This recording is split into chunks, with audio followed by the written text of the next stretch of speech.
Bismillahirrahmanirrahim.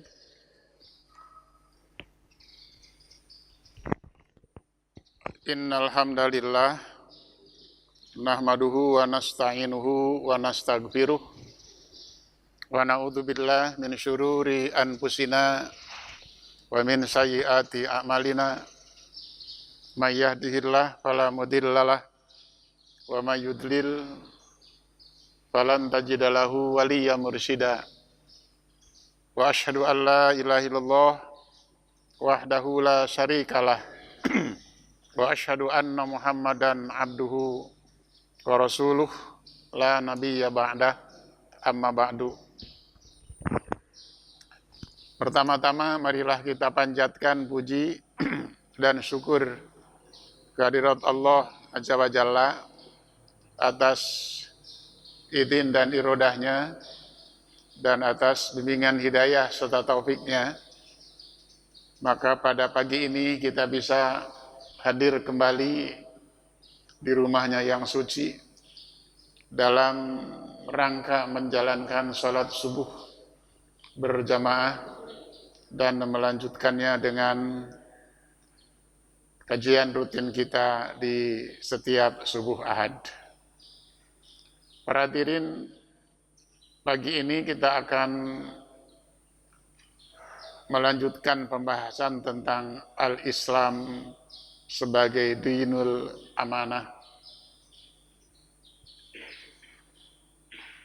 Pada kajian yang lalu kita membahas tentang Islam sebagai dinur rahmah.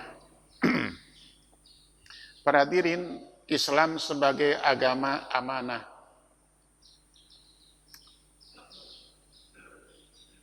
Dalam Islam, para hadirin, amanah itu memiliki kedudukan yang sangat istimewa dan sangat penting. Apa sih amanah itu, para hadirin? Amanah itu adalah satu kata yang mencakup segala perkara yang diwajibkan oleh Allah Subhanahu wa Ta'ala kepada kita agar kita menjaga, memelihara, dan mengerjakan dengan sebaik-baiknya. Itu amanah. Termasuk di dalamnya adalah menjaga hati, menjaga anggota badan, alat badani, dari segala hal yang dapat mendatangkan murka Allah Subhanahu wa Ta'ala. Termasuk juga kita memelihara amanah yang dititipkan oleh sesama kita. Itu yang dimaksud dengan amanah, para hadirin. Nah, selanjutnya, para hadirin, taklif syar'iyah juga adalah amanah. Apa taklif syar'iyah? Taklif syar'iyah itu adalah tuntutan-tuntutan syariat atau beban-beban syariat yang Allah telah bebankan kepada kita agar kita mengerjakannya. Itu juga adalah amanah, para hadirin. Itu taklif, tuntunan, tuntutan. Dan orang yang dituntutnya kita semua adalah mukallaf. Orang yang mendapatkan tuntutan, yang harus menanggung atau memikul beban syariat itu. Nah, seseorang itu dikatakan sebagai mukallaf, para hadirin, berkewajiban menanggung beban syariat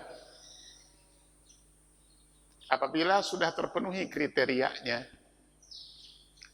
Yang pertama, dia harus seorang muslim. Orang kafir bukan mukallaf. Yang kedua, dia harus baligh. Muslim yang baligh. Maka muslim yang belum baligh, yang masih anak-anak, itu belum mukallaf, belum berkewajiban memikul tanggung jawab agama. Yang ketiga, berakal sehat. Maka muslim yang akalnya tidak sehat, yang hilang akalnya, dia juga bukan mukallaf. Nah, kita seorang muslim, baligh atau dewasa dan berakal sehat, maka kita adalah mukallaf. Orang-orang yang harus memikul beban-beban kewajiban agama dan dituntut melaksanakan beban agama itu. Nah, kalau kita ingin bebas dari taklif tadi, dari beban syariat, para hadirin, maka tinggal pilih saja salah satu dari yang tiga tadi. Gitu ya. Keluar dari Islam otomatis. Tidak harus menjalankan beban syariat. Atau kembali ke anak kecil. Itu mustahil ya kan. Dan kembali murtad, jangan, itu bahaya. Dosa besar. Kemudian hilang ingatan juga jangan. Sakit jiwa, gila ya, majnun juga jangan. Kenapa? Karena majnun itu ya hidup tapi tidak bermanfaat. Jangankan untuk orang lain, untuk dirinya juga tidak bermanfaat. Atau dia muslim dewasa, tidak gila, cuma di akhir usianya dia mengalami demensia akut. Para jemaah, pikun, ardalil umur ya, usia pikun. Nah, orang yang sudah pikun, demensia akut, permanen gitu para jemaah, pikunnya, maka masuk kategori ingatannya hilang atau anak kecil, maka dia juga tidak bisa memikul beban-beban syariat itu. Tapi jangan pula pikun, sebab pikun juga hidup yang sia-sia, berusia tambah, hidup beraktivitas, akan tetapi tidak nambah amal soleh. Sementara Rasul pernah berdoa dalam salah satu doanya, waj'alil hayat ziyadatan li fi kulli khair, kata Rasul, dan ya Allah, jadikanlah kehidupanku ini sebagai waktu untuk menambah amal-amal kebaikan. Dan dalam hadis lain Rasul berdoa, Allahumma inni a'udzubika min ardalil umur, ya Allah, aku berlindung kepadamu dari usia pikun. Pikun itu tidak harus panjang umur para jemaah. Maksudnya tidak harus 80, 90 tidak.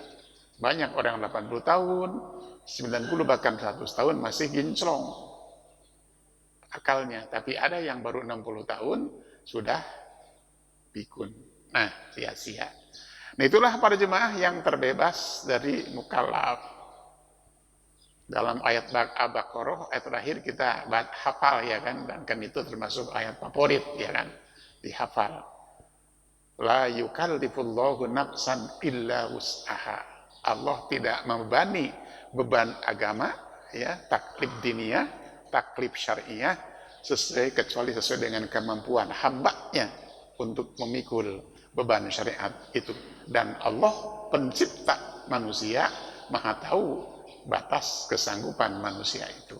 Nah, itu para jemaah, taklif syariah adalah amanah. Dan ini dasarkan pada firman Allah Subhanahu wa taala pada ayat 72 surat Al-Ahzab. Surat 33 ayat 72. A'udzubillahi minasyaitonirrajim. Firman Allah, inna aradnal amanata 'alas samawati wal ardi wal jibal fa'abaina ayyahmilnaha wa ashfaqna minha. Sesungguhnya kata Allah, kami telah menawarkan amanah itu kepada siapa? Alas samawat, kepada langit-langit, wal ardi, kepada bumi, wal jibal, kepada gunung-gunung. Tapi semuanya menolak untuk menerima amanah itu karena khawatir tidak sanggup memikulnya. Wa hamalahal insan, lalu amanah itu dipikul oleh manusia. Dia menerima tuh amanah tadi, akan tetapi innahu kana dzuluman jahula. Sesungguhnya manusia itu sangat dolim dan sangat bodoh. Dolum itu adalah isim tabdil, kata superlatif. Kalau dolim itu dolim biasa. Dolum amat sangat dolim. Jahil itu bodoh, jahul amat sangat bodoh. Maksudnya setelah ia terima amanah itu, tetapi tidak amanah, tidak memikul dengan sebaik-baiknya. Nah, menurut sahabat Abdullah bin Jubair, Sa'id bin Jubair, para jemaah, yang dikutip oleh Imam At-Tabari di dalam tafsirnya, yang dimaksud dengan amanah pada ayat 72 surat Al-Ahzab ini adalah al-faraid allati ibtaradallahu ala ibad, segala hal yang dipardukan oleh Allah Subhanahu wa taala kepada para hamba, segala hal yang diwajibkan oleh Allah taala kepada kita semua, itu yang dimaksud dengan amanah pada ayat tadi. Nah, baik para jemaah, kita akan merinci amanat-amanat yang Allah amanahkan kepada kita yang kita wajib menjaga dan meliharanya, banyak ya. Jadi kajian ini tidak akan selesai 1, 2, 3 kali pertemuan. Yang pertama para hadirin, iqamatis sholatil mafruḍah amanah. Iqamatus sholatil mafruḍah amanah. Mendirikan sholat fardu, menjalankan sholat fardu, menegakkan sholat fardu, itu adalah amanah. Para hadirin, sebagaimana kita sudah sangat mengetahui bahwa sholat fardu adalah salah satu rukun dari rukun-rukun Islam yang 5 setelah syahadatain, syahadat, sholat, dan seterusnya para hadirin. Dan sholat ini merupakan pilar-pilar dari agama, sehingga siapa yang menegakkan pilar ini, para hadirin, memeliharanya dengan baik, maka sama halnya dengan memelihara agama, dengan menegakkan agama. Dan sebaliknya, waman tarokaha faqad hadamaddin, dan barang siapa yang meninggalkannya, mengabaikannya, maka sungguh dia telah menghancurkan agama. Ibarat pilar-pilar dalam bangunan, ya kan? Ia adalah yang membuat bangunan itu menjadi kokoh, kuat, dan atapnya bisa dipasang lalu bisa digunakan untuk tempat bernaung. Tapi kalau pilar-pilar bangunan itu keropos, lemah, tidak bisa dia memikul atap, para hadirin, maka jika atap dipasang akan roboh. Ibaratnya seperti itu. Itulah sholat fardu yang 5 waktu. Sehingga ada di antara ulama yang mengatakan sholat fardu itu merupakan basis dan induk dari ibadah hamba kepada Allah Subhanahu wa ta'ala. Nah, para hadirin, sholat fardu itu adalah ibadah yang memiliki fadilah yang sangat luar biasa. Pada dasarnya setiap amal ibadah itu, sholat, zakat, saum, haji, dan sebagainya, itu punya fadilah masing-masing. Nah, sholat memiliki fadilah yang sangat luar biasa. Apa saja fadilah sholat itu? Yang pertama, para hadirin,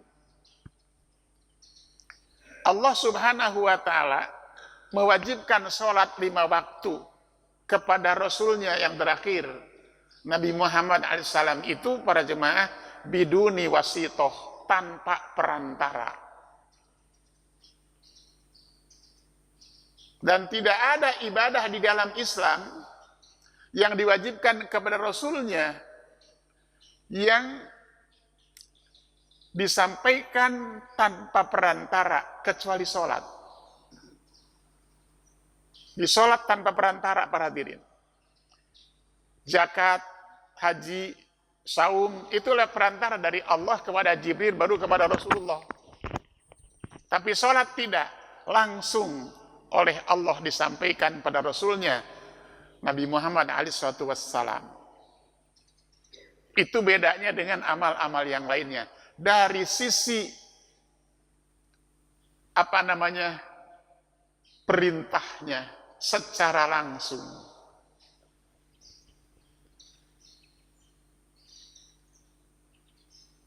Kemudian para hadirin, Allah Subhanahu wa ta'ala mewajibkan sholat itu kepada Rasulnya untuk kita kerjakan, itu di satu tempat yang tidak bisa dijangkau oleh manusia. Dan Rasul bisa sampai ke sana. Kenapa? Karena dimi'rajkan oleh Allah Subhanahu wa ta'ala. Kan kita tahu kewajiban sholat 5 waktu itu adalah diwajibkan oleh Allah pada Rasulnya pada waktu Rasul Mi'raj. Rasul dinaikkan oleh Allah Ta'ala ke alam yang paling atas, Sidratul Muntaha. Tidak mungkin manusia bisa sampai ke sana para hadirin. Di langit ke-7 itu. Mustahil manusia sekali bisa sampai ke sana. Saya punya keyakinan sampai hari kiamat pun manusia tidak mungkin sampai ke sana. Dan ini kan masih misteri di mana para jemaah. Langit ke-1, ke-2, ke-3 sampai ke-7 kita juga tidak tahu persisnya seperti apa para hadirin. Walaupun ilmu pengetahuan dan teknologi manusia sudah sangat tinggi, tapi saya sekali lagi punya keyakinan mustahil manusia bisa sampai ke sana. Nah, Rasul sampai ke sana Mi'raj, bertemu dengan Allah, menerima kewajiban sholat fardu yang 5 waktu. Sehingga dari sisi penegasan kewajibannya, sholat fardu itu luar biasa, langsung oleh Allah kepada Rasulnya di tempat yang sangat mulia dan malam yang sangat mulia, itu malam Mi'raj, bertemu dengan Allah. Seperti Nabi Musa alaihissalam bertemu dengan Allah ketika mendapatkan wahyu. Hanya bedanya kalau Nabi Muhammad itu di Sidratul Muntaha, kalau Nabi Musa di bumi, kan bisa kita baca lain dalam surat Toha para jemaah, ya kan. Nabi Musa dipanggil oleh Allah untuk menemui Allah, untuk menerima wahyu, dan dipanggil bersama kaumnya. Lalu Musa bersegera datang menemui Allah, meninggalkan kaumnya di belakang. Ketika bertemu dengan Allah, kata Allah, kenapa kamu datang sendirian? Di mana kaummu? Kata Nabi Musa, hum ala athari, mereka di belakangku mengikutiku. Wa ajiltu la rabbi litardo, dan aku bersegera datang kepadamu ya Allah agar engkau ridho kepadaku. Nah, Nabi Musa bertemu dengan di mana? Di Tur Sina, yang oleh suatu hadis dikatakan bil wadil muqaddas, itu di lembah yang suci, ya para hadirin. Setelah di situ, sampai di situ, Allah berfirman pada Musa, antara lain kata Allah, inni ana rabbuka fahla na'alaika innaka bil wadil muqaddas, itu hei Musa, aku Tuhanmu, dan engkau sekarang sudah sampai di tempat ini, lepaskanlah alas kakimu. Inni anallahu la ilaha illa ana fa'budni wa aqimis sholata lidzikri. Aku adalah Tuhan Allah, aku adalah Allah Tuhanmu, maka ibadahlah kamu kepadaku, dirikan sholat untuk ibadah kepadaku. Jadi Nabi Musa mendapat perintah dari Allah supaya sholat, tapi tidak di Sidratul Muntaha, di bumi para jemaah. Dan ada yang menarik, ketika Nabi Musa sudah mendapatkan wahyu dari Allah Subhanahu wa ta'ala, mendengar suara Allah, tapi tidak melihat wujud Allah, Nabi Musa penasaran, ingin melihat Allah. Ya kan? Tapi Rasul tidak. Rasul dapat kewajiban sholat 5 waktu, hanya mendengar perintah Allah, tidak melihat wujud Allah, tidak seperti Nabi Musa para hadirin. minta agar Allah memperlihatkan dirinya. Nabi Musa kan kekeh, ya kan? Ya Allah, aku ingin melihatmu. Kata Allah, innaka lan taroni, kamu tidak mungkin bisa melihat aku. Kekeh. Kata Allah, ya kalau begitu, arahkan pandanganmu ke bukit sebelah sana. Jika bukit itu tetap pada keadaan semula, kau akan melihat aku. Apa yang terjadi? Kita bisa lihat kisahnya dalam Al-Quranul Karim. Itu perbedaannya ya, Nabi Musa dengan Nabi Muhammad SAW, Nabi kita, Nabi Allah yang terakhir. Bahkan ada hal lain juga yang menarik para hadirin. Perbedaan antara Nabi Musa, perlakuannya dari Allah pada Nabi Musa kan. Masih di surat Toha, ketika Nabi Musa alaihissalam diperintah oleh Allah supaya berdakwah kepada Fir'aun. Kata Allah, idhab ila Fir'auna innahu tagha. Hei Musa, pergilah kamu pada Fir'aun, sungguhnya dia melampaui batas. Apa kata Musa? Rabbis rohli sadri wa yassirli amri wahlul uqdatam min lisani yafqahu qawli waj'alli waziran min ahli Harun akhi al-ayah.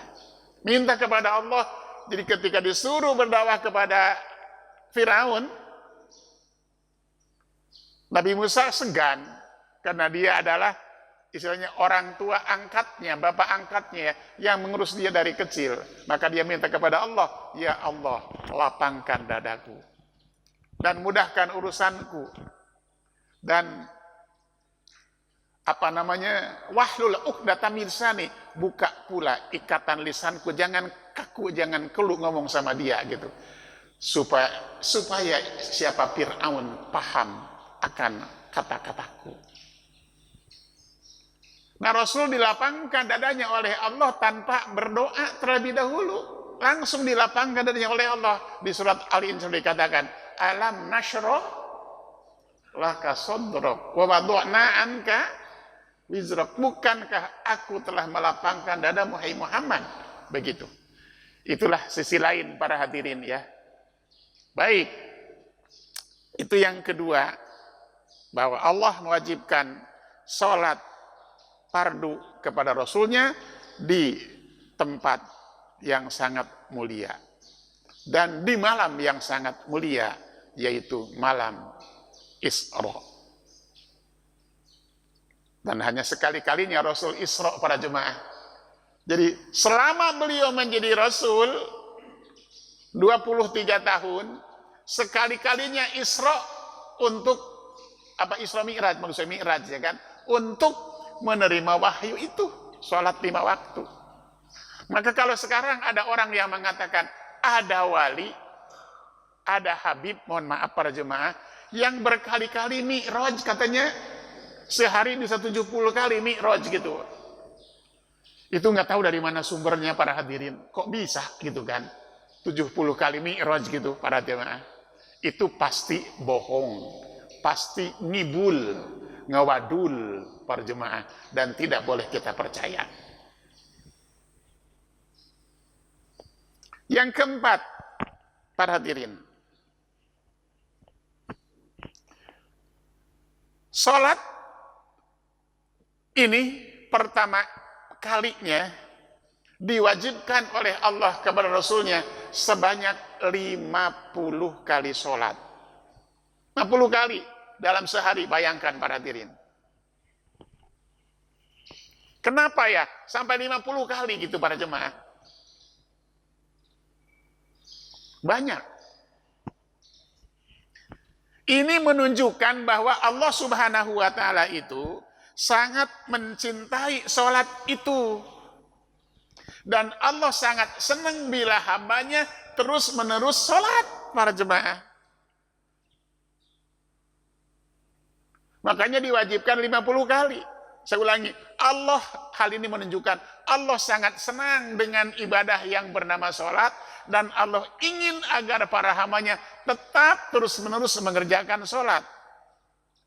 Sebab kalau kita sholat 50 kali dalam sehari semalam, memerlukan waktu yang banyak. Coba hitung, 24 jam dibagi 50. Berapa para jemaah? Sekitar kurang lebih 48 menit sekali kita harus sholat.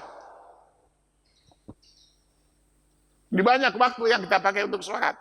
Sehingga hidup ini hanya untuk sholat. Ya kan? Pekerjaan yang kita kerjakan, pokoknya asal setiap 48 menit kita sholat.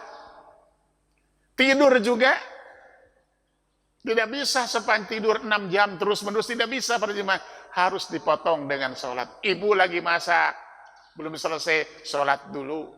Lagi nyuci, belum selesai, sholat dulu. Lagi nyerika, belum selesai, sholat dulu, gitu kan. Kita lagi jalan-jalan, semuanya. Jadi sekali lagi, ini menunjukkan Allah sangat senang, sangat suka, dan sangat mencintai ibadah yang bernama sholat itu. Akan tetapi pada hadirin karena rahmat, kasih sayang, dan kelembutan Allah Subhanahu wa Ta'ala, Allah menjadikan sholat 50 itu menjadi 5 kali dalam sehari semalam. Kita kerjakan 5 kali, tapi sama dengan 50 kali. Gitu. Di khamsan bil fi'li wa khamsin fil mizan. Istilahnya 5 kali mengerjakannya, tapi 50 kali timbangannya. Bobot, kadar, dan pahalanya sama dengan sholat 50 kali. Dalam hadis Al-Bukhari dalam bab Mi'raj dikatakan para hadirin, hiya khamsun wa hiya khamsun, gitu. Dia itu 55, tapi sama dengan 50. Itu luar biasa. Itulah sholat para jemaah. Nah, kemudian kita melihat ibadah-ibadah selain sholat.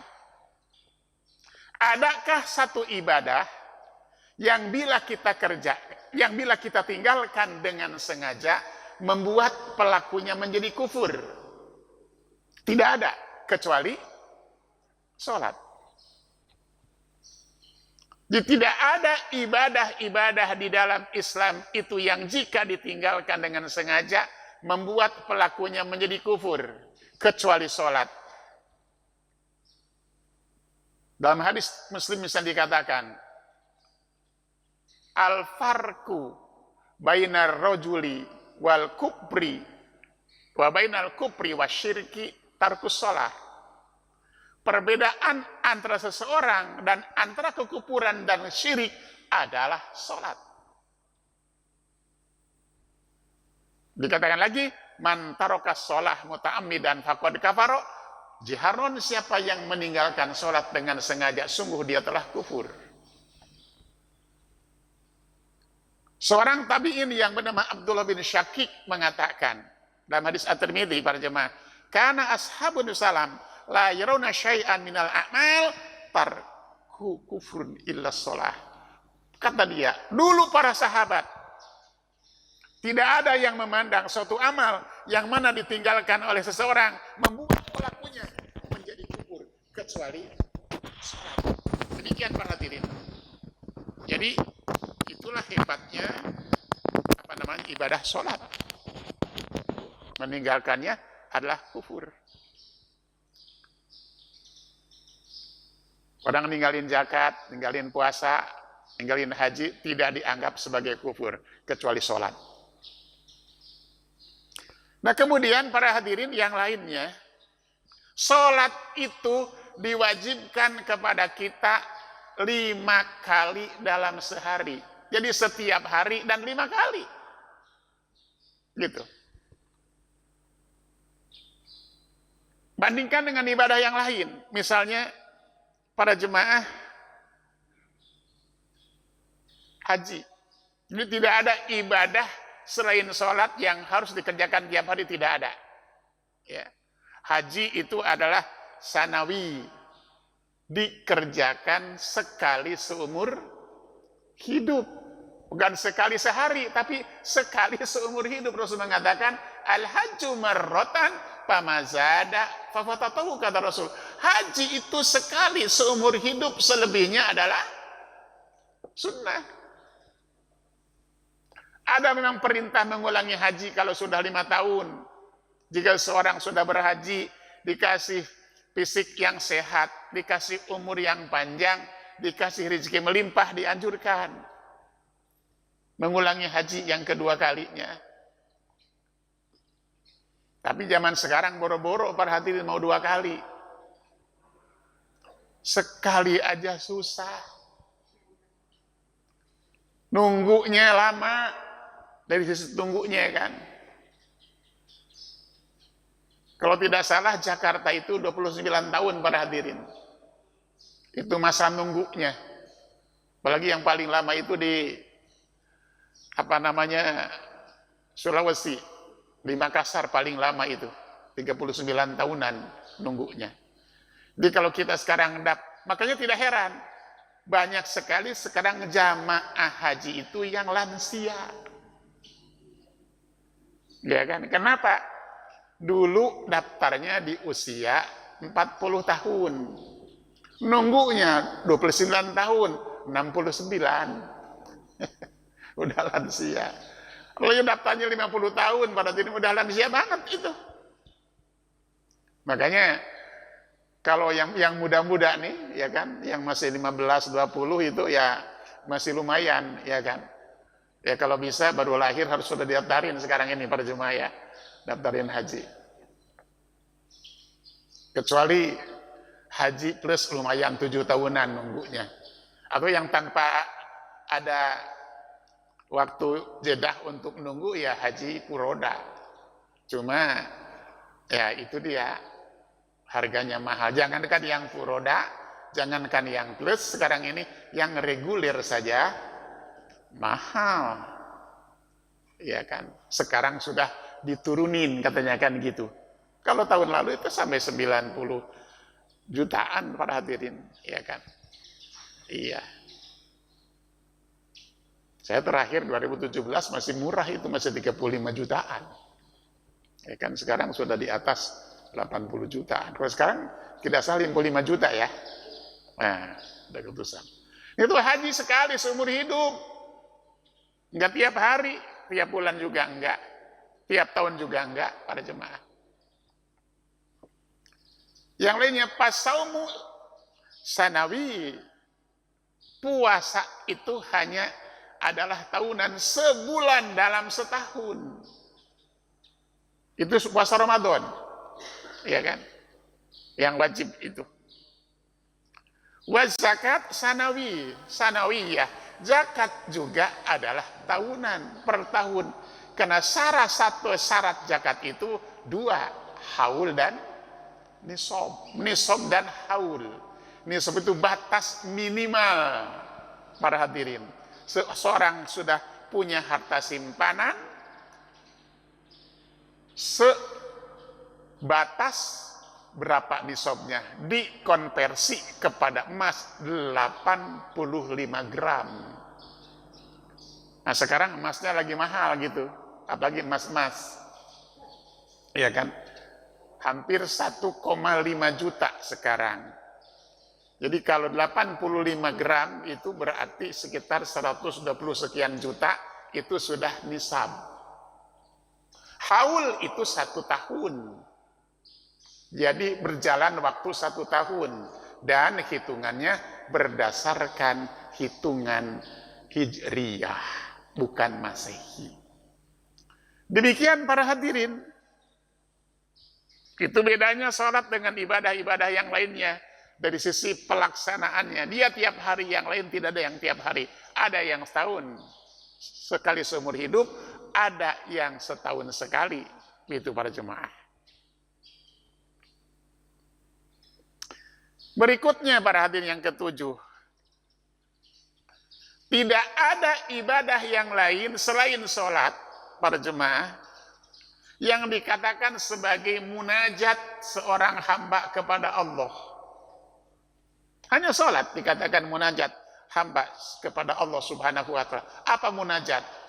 Munajat itu adalah doa wa taqarrub, keluh kesah dan curhat kepada Allah lewat doa, dan sifatnya rahasia antara hamba dengan Allah. Bisa juga sholat itu disebut dialog, komunikasi antara hamba dengan Allah, dan itu tidak ada di ibadah yang lain kecuali dalam ibadah sholat.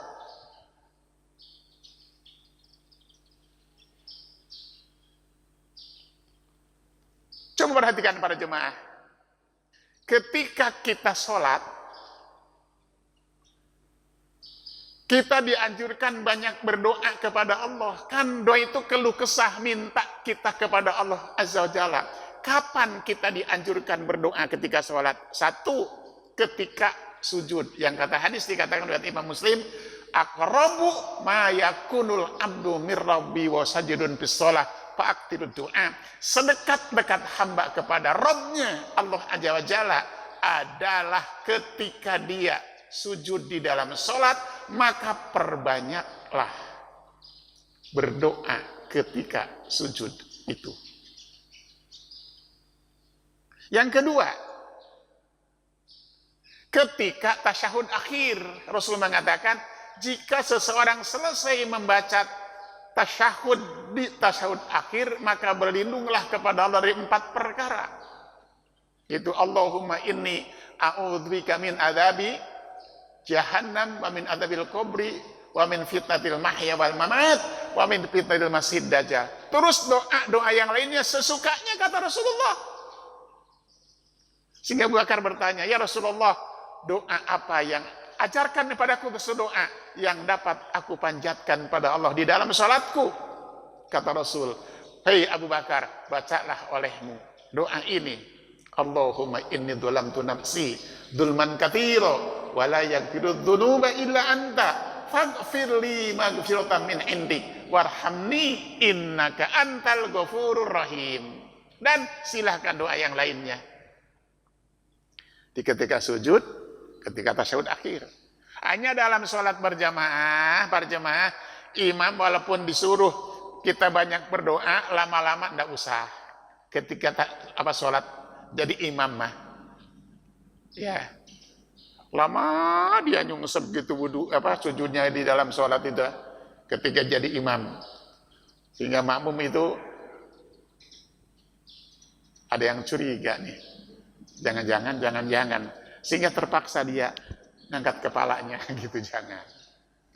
Atau makmum mentang-mentang dianjurkan banyak berdoa ketika sholat dan ia sholat berjamaah, imam sudah bangkit, sujud aja terus doa. Jangan, tidak boleh. Itu bisa merusak dan membatalkan, memutuskan sholat berjamaah kita, berjamaah. Jadi itu ada dialog kita dengan Allah dalam sholat. Bahkan perhatikan para jemaah dalam hadis riwayat Imam Muslim dari Abu Hurairah, ya. Rasul bersabda, Allah berfirman, ini hadis qudsi para jemaah. Nah, kata Allah begini dalam hadis ini,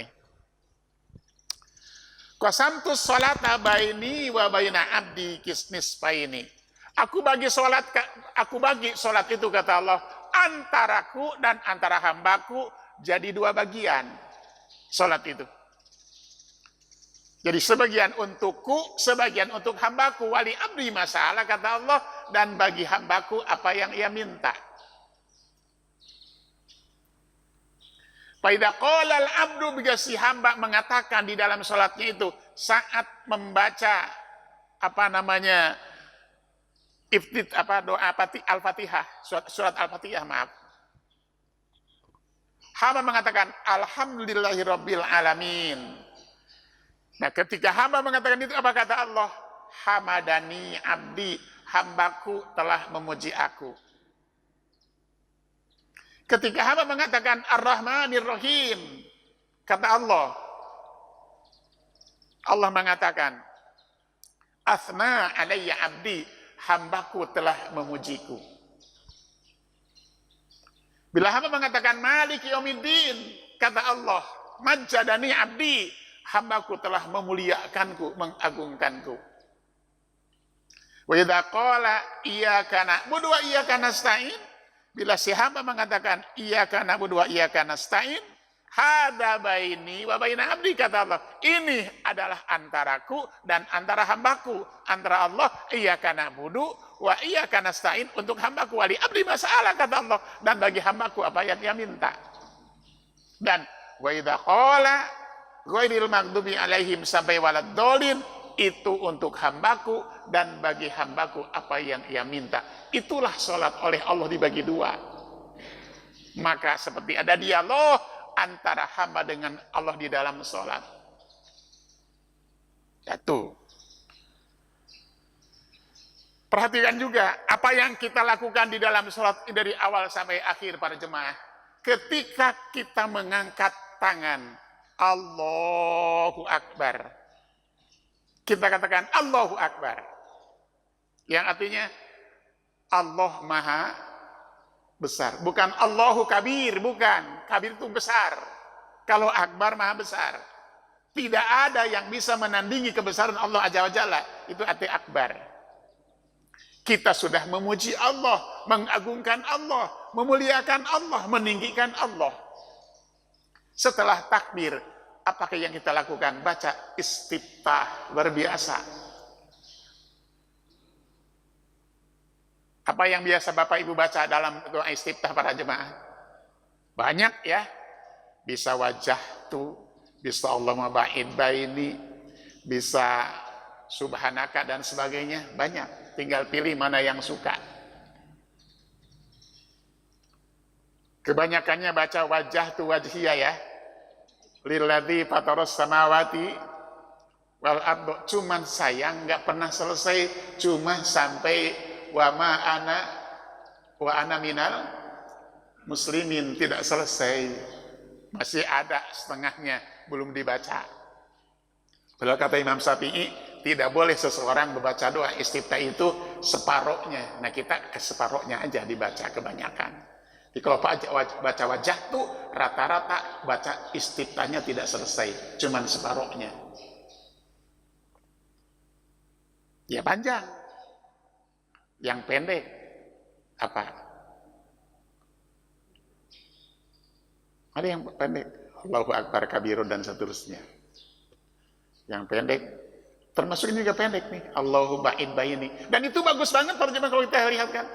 Coba ada 3 poin di doa istiftah. Allahumma ba'id baini wa baina khotoyaya kama ba'adta bainal masyriqi wal maghribi. Ya Allah, jauhkan antaraku dan antara kesalahan-kesalahanku sebagaimana Engkau menjauhkan antara timur dan barat. Allahumma naqqini min khotoyaya kama yunaqqa thawbul abyad min danas. Ya Allah, bersihkanlah kesalahan-kesalahanku sebagaimana Engkau membersihkan baju putih dari noda. Allahumma agsilni min khotoyaya bil ma'i wath-thalji wal barad. Ya Allah, bersihkanlah segala kesalahanku dengan, atau cuci ya segala kesalahanku dengan air, dengan salju dan dengan embun. Bagus banget itu, minta diampuni. Terus kita baca Fatihah tadi disebutkan nama hadis tadi. Kita ruku. Apa yang kita baca? Ruku. Subhana rabbiyal azim. Yang besar Allah, yang agung Allah, yang mulia Allah, yang maha segalanya Allah. Kan gitu. Itu pengakuan. Ketika kita sujud, apa yang kita baca? Kita katakan subhan rabbiyal a'la. Maksudnya engkau ya Allah yang maha tinggi. Itu sebuah pengakuan. Makanya dikatakan sujud itu sebagai bentuk ghayatut tadallul, puncak penghambaan diri, penghinaan diri seorang hamba di hadapan Allah Azza wa Jalla. Ya Allah, subhan rabbiyal a'la. Engkau maha suci, Engkau maha tinggi. Aku kotor, banyak dosa dan kesalahan, sering maksiat dan membangkang kepadamu ya Allah, dan aku juga hina, bukan apa-apa dan bukan siapa-siapa. Ya Allah, Engkau penciptaku, sedangkan aku adalah hambaku. Gitu ketika sujud. Makanya sujud itu disebut sebagai tadi bentuk penghinaan diri seorang hamba di hadapan Allah Azza wa Jalla. Dan sujud itu tidak boleh dilakukan kecuali hanya kepada Allah di surat Fussilat Allah berfirman, "Wa min ayatihi al-lail wan nahar wasyamsu wal qamar la tasjudu lis-syamsi wala lil qamar wasjudu lillahi alladzi khalaqahunna in kuntum iyyahu ta'budun." Di antara tanda kekuasaan Allah itu adalah ada malam dan siang silih berganti. Allah ciptakan matahari dan bulan, kata ayat itu, janganlah kalian sujud pada matahari dan bulan, sebab itu makhluk. Sujudlah pada Allah yang telah menciptakannya, jika memang kamu hanya ibadah kepada Allah. Maka ketika sujud kita rendahkan, kita hinakan di hadapan Allah. Makanya ironi para jemaah, kalau ada orang yang rajin sujud, tapi masih memelihara kesombongan, memelihara keangkuhan, begitu. Itulah sholat, para hadirin, ya. Munajat antara hamba dengan Allah Subhanahu wa taala. Yang kedelapan, para hadirin,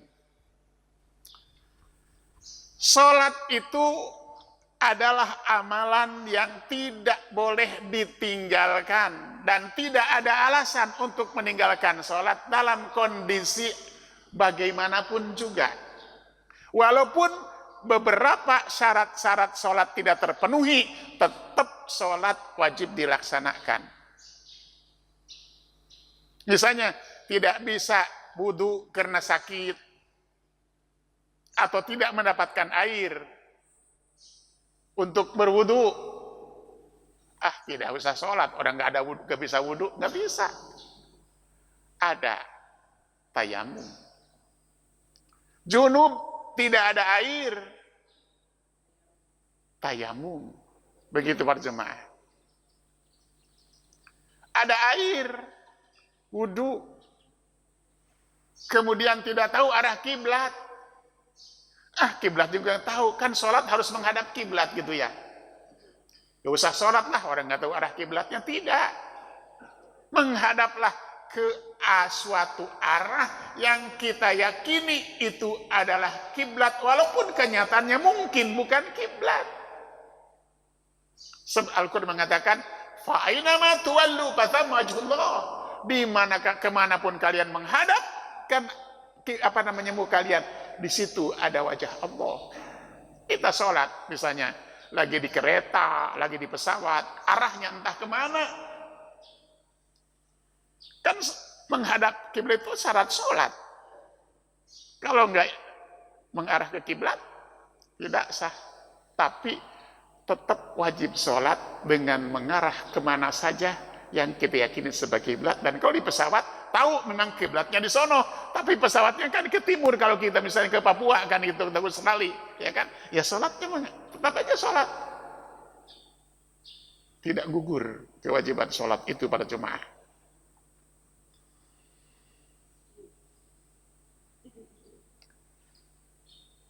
Jadi intinya sholat itu tidak bisa digugurkan dengan suatu keadaan bagaimanapun, tetap harus sholat. Wong lagi perang aja harus sholat.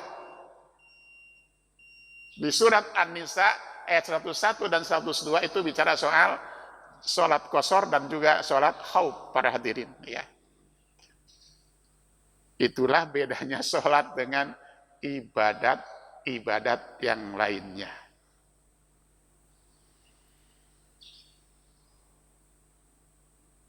Kata Al-Quran, sholat itu sambil berdiri. Kan gitu harusnya. Nggak bisa berdiri sambil duduk dan seterusnya, para hadirin. Nah demikianlah para jemaah. Ya. Nah selanjutnya para hadirin,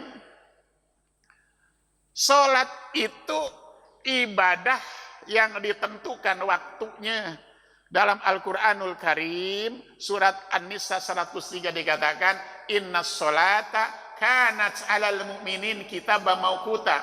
Sungguh sholat itu satu kewajiban yang telah Allah tetapkan untuk orang-orang mukmin. Waktunya ditentukan. Yang 5 kali tadi ditentukan waktunya, para jemaah, ya kan? Yang di Quran tidak disebutkan waktu-waktu yang terjelas. Kalau kita baca surat Al-Isra 78 dikatakan, "Aqimis sholah liduluki syamsi ila ghasaqil lail wa Qur'anal fajri inna Qur'anal fajri kana masyhur." Itu saja antara lain, ya kan? Tidak ada yang ayat Quran yang menyebut waktu sholat secara rinci. Hanya di situ dikatakan, dirikan sholat mulai tergelincir matahari sampai gelapnya malam. Isya berarti. Tergelincir matahari itu duhur, gelapnya malam adalah isya. Antara duhur dan isya ada asar dan maghrib. Dan sholat subuh. Sesungguhnya sholat subuh itu disaksikan. Nah, lalu dalam hadis riwayat Imam Muslim, Rasul merinci waktu-waktu sholat itu. Disebutkan, waktu duhur ketika matahari tergelincir ke arah barat. Sampai dengan bayang-bayang sesuatu sama dengan bendanya. Akhir waktu duhur, awal waktu asar. Berakhir waktu asar sampai matahari terbenam. Gitu. Dan itu akhir waktu asar, awal waktu maghrib. Waktu maghrib sampai hilangnya syapak merah di ufuk barat. Kalau itu sudah hilang, berakhir waktu maghrib, awal waktu isya. Wa waktu isya ila nisfil lail al-awsat, kata Rasul, dan waktu sholat isya sampai pertengahan malam yang tengah-tengah. Wa waktu subhi, dan waktu subuh min tulu'il fajr ila ghurbi syams, dan terbit fajar sampai terbenamnya matahari. Kalau kita perhatikan dari waktu sholat tadi, ada waktu sholat yang satu dengan yang lain sambung menyambung, ada yang tidak nyambung. Duhur ke asar, asar ke maghrib, maghrib ke isya nyambung. Tapi isya ke subuh tidak nyambung. Subuh ke duhur tidak nyambung. Nah, waktu yang paling lama adalah dari isya ke subuh dan dari subuh ke duhur. Tapi antara isya dan subuh ada waktu untuk sholat apa? Tahajud. Dari subuh ke duhur ada waktu untuk sholat duha. Nah, jadi harus pada waktunya, sehingga sholat itu tidak sah jika dikerjakan di luar waktu. Yang dimaksud di luar waktu, sebelum waktunya tiba atau sesudah waktunya habis. Jika seseorang sengaja, misalnya sholat duhur jam 11, belum waktu duhur, ia tahu belum waktu duhur, tapi ia sengaja sholat di waktu sholat duhur di jam 11, dia telah berdosa dan telah melecehkan agama. Nah, itu bedanya para jemaah sholat dengan yang lainnya yang waktunya ditentukan. Yang ke-10, para hadirin, terakhir ini, tidak ada ibadah selain sholat yang disyariatkan supaya dikerjakan secara berjamaah dipimpin oleh seorang imam. Hanya sholat saja. Ya. Ada nggak selain sholat yang harus berjamaah? Tidak ada.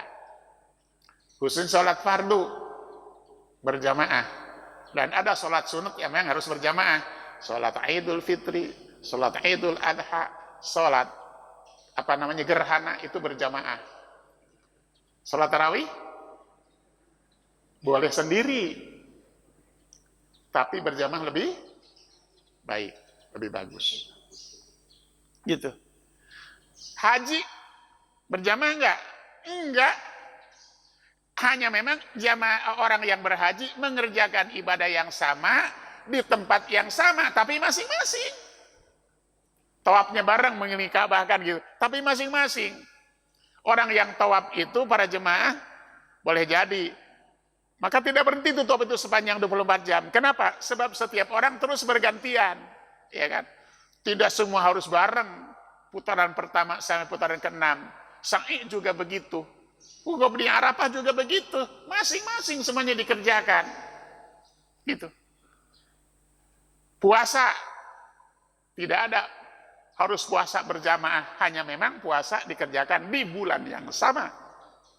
Ya kan? Di bulan Ramadan. Kenapa? Sebab tidak ada kewajiban puasa kecuali di bulan Ramadan. Zakat apalagi. Ya kan?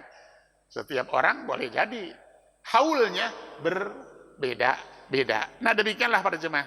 Nah, oleh karena itu, sholat adalah satu ibadat yang secara khusus dan eksplisit disebut oleh Quran dan hadis agar kita menjaga dan memeliharanya. Dalam Al-Quran, misalnya surat Al-Baqarah, para hadirin ayat 238, Allah berfirman, Hafidhu ala sholawat wassalatil wusta wa qumul lillahi qanitin. Jaga dan pelihara oleh kalian salat. Semua salat dan salat wusta. Atau di surat Al-Mu'minun ayat 1, 2 dan 8 Allah berfirman, qad aflahal mu'minun alladzina hum fi salatihim khashi'un. Di ayat ke-8-nya, walladzina hum ala salawatihim yuhafidun. Dan orang-orang yang menjaga dan memelihara salatnya. Jaga pelihara salat. Jaga gerak-geriknya, dohirnya, jaga gerak-gerik batinnya. Itulah yang pertama para jemaah. Amanah dari Allah Ta'ala yang harus kita jaga dan kita pelihara adalah salat. Mudah-mudahan kajian ini bermanfaat untuk kita. Insya Allah akan kita lanjutkan nanti di kesempatan yang akan datang. Kurang lebihnya mohon maaf. Aku qouli hadza. Wassalamualaikum warahmatullahi wabarakatuh.